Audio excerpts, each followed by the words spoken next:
ഹേസൽവുഡും അതേപോലെ തന്നെ 4 over 35 runs എടുത്തിട്ട് ഒരു വിക്കറ്റ് എടുത്തിട്ടുണ്ടായിരുന്നു. കഴിഞ്ഞ കുറെ മാച്ചസിൽ സ്റ്റാർ ബോളർ ആയിട്ടുള്ള നമ്മളെ ഭുവനേശ്വർ കുമാർ അല്ലെങ്കിൽ ഭുവി 4 ഓവർ 34 റൺസ് എടുത്തിട്ട് ഒരു വിക്കറ്റ് എടുത്തിട്ടുണ്ടായിരുന്നുള്ളൂ. ഇന്ന് വിക്കറ്റ് എടുക്കാൻ കുറച്ചൊന്ന് ബുദ്ധിമുട്ടിട്ടുണ്ടായിരുന്നു. എനിക്ക് തോന്നുന്നു KKR അധികം റിസ്ക് എടുക്കാത്തതുകൊണ്ടായിരിക്കാം ചിലപ്പോൾ വിക്കറ്റ് ഒന്നും പോകാണ്ടിരുന്നത്. 193 എന്ന് പറഞ്ഞൊരു ടാർഗറ്റിലോട്ട് നമ്മുടെ കിങ് കോഹ്ലിയും അതുപോലെ ജേക്കബ് ബത്തലുമാണ് ഫസ്റ്റ് ബാറ്റ് ചെയ്യാൻ ഇറങ്ങിയത്.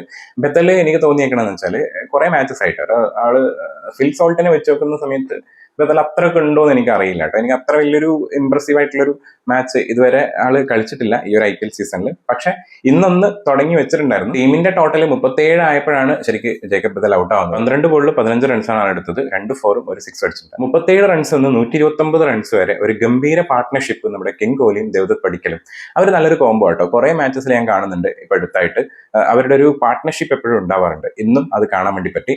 അതും ദേവദത്ത് പടിക്കൽ ഇന്ന് ഇമ്പാക്ട് പ്ലെയർ ആയിട്ടാണ് ഇറങ്ങിയത്. 27 ബോളിൽ 39 റൺസാണ് ആളെടുത്തത്. 7 4കളാണ് അടിച്ചത്. 6 ഒന്നും അടിച്ചില്ലെങ്കിലും ആ 7 4ഉം കിടിലും ഷോട്ടുകളായിരുന്നു കേട്ടോ. പിന്നീട് ഇറങ്ങിയ നമ്മൾ രജത് പാട്ടിദാർ ഒന്ന് അടിച്ചു തുടങ്ങിയെങ്കിലും അധികം നേരം നിൽക്കാൻ പറ്റില്ല. ഒരു 6 അടിച്ച് കഴിയുമ്പോഴേക്കും ആളുടെ വിക്കറ്റ് പോയിട്ടുണ്ടായിരുന്നു. കളി ഏകദേശം ജയിക്കാനായ ഒരു സ്റ്റേജിലാണ് നമ്മുടെ വെടിക്കെട്ട് ബാറ്റ്സ്മാൻ ടിം ഡേവിഡ് ഇറങ്ങിയത്. പക്ഷേ ടിം ഡേവിഡിന് അടിക്കാൻ പറ്റിയില്ല. ഒരു ഷോട്ട് നല്ല ഓഫിലോട്ട് അടിപൊളിയായിട്ട് അടിച്ചിട്ടുണ്ടായിരുന്നു. പക്ഷേ അതൊരു അൺഎക്സ്പെക്ടഡ് ആയിട്ടുള്ള ഒരു കിടിലൻ ക്യാച്ച് എടുത്ത് നമ്മുടെ മനീഷ് പാണ്ഡെ ഒരു രക്ഷയില്ലാത്ത ക്യാച്ച്. ആ ഒരു വൺ ഹാൻഡില് അത് എഗെയിൻ ശരിക്കും ക്യാമറ ഇങ്ങനെ പോയി, അത് ഷോട്ട് പോയി എന്നുള്ളൊരു അവസ്ഥയിലായിട്ടുണ്ടായിരുന്നു. പക്ഷെ അത് വൺ ഹാൻഡിൽ ആ ഒരു സൈഡിലൊന്ന് ചാടി എടുത്ത ക്യാച്ച്. ഈവൻ ബൗളർ പോലും ഭയങ്കര ഷോക്കായിരുന്നു. ഞാനൊക്കെ ഭയങ്കര തുള്ളിച്ചടന്നുണ്ട്. ഓൾമോസ്റ്റ് കളി ജയിക്കാനായപ്പോഴാണ് നമ്മൾ ജിതേഷ് ശർമ്മ ഇറങ്ങിയത്. പിന്നെ അവസാനം ഫിനിഷിംഗ് ടച്ച് എന്നുള്ള രീതിയിൽ ജിതേഷ് ശർമ്മയുടെ ഭാഗത്താണ് ആ ഒരു 4 പോയത്. അങ്ങനെ കിങ് കോഹ്ലി ഇന്നത്തെ മാച്ചിൽ നോട്ട് ഔട്ട് ആയിട്ട്, അതായത് ജയ്സ് മാസ്റ്റർ നോട്ട് ഔട്ട് ആയിട്ട് കളി ജയിപ്പിച്ചു എന്ന് വേണമെങ്കിൽ പറയാം. ഇന്ന് സെഞ്ചുറി അടിച്ച സമയത്ത് അധികം സെലിബ്രേഷൻ ഒന്നും ഉണ്ടായിരുന്നില്ല കേട്ടോ. ആള് ഒരു നോർമലായിട്ട് ജസ്റ്റ് കാണിക്കുന്നുണ്ടായിരുന്നുള്ളൂ. ആൻഡ് അത് കഴിഞ്ഞ് ജയിക്കുന്ന സമയത്താണെങ്കിലും ഭയങ്കരമായിട്ടുള്ളൊരു ആരവൊന്നും ഉണ്ടായിരുന്നില്ല. എന്തുണ്ടായിരിക്കും അത്? നിങ്ങൾക്ക് എന്താ തോന്നുന്നത്? എനിക്കത് മനസ്സിലായില്ല കേട്ടോ. കാരണം അങ്ങനെയല്ലല്ലോ, മാച്ചസിലൊക്കെ കുറച്ചും കൂടി ഒരു ഇത് കാണിക്കാറില്ലേ. ഇന്ന് അങ്ങനെ അധികം കാണിച്ചിട്ടുണ്ടായിരുന്നില്ല കേട്ടോ. നമ്മുടെ കിങ് കോഹ്ലി 60 ബോളിലാണ് 105 റൺ എടുത്തത്. 11 4ഉം 3 6ആണ് അടിച്ചിട്ടുണ്ടായിരുന്നത്. നമ്മുടെ KKRന്റെ ബൗളേഴ്സിൽ ഓൾമോസ്റ്റ് എല്ലാവരും 10 മേലെ എക്സ്പെൻസീവ് ആയിരുന്നു.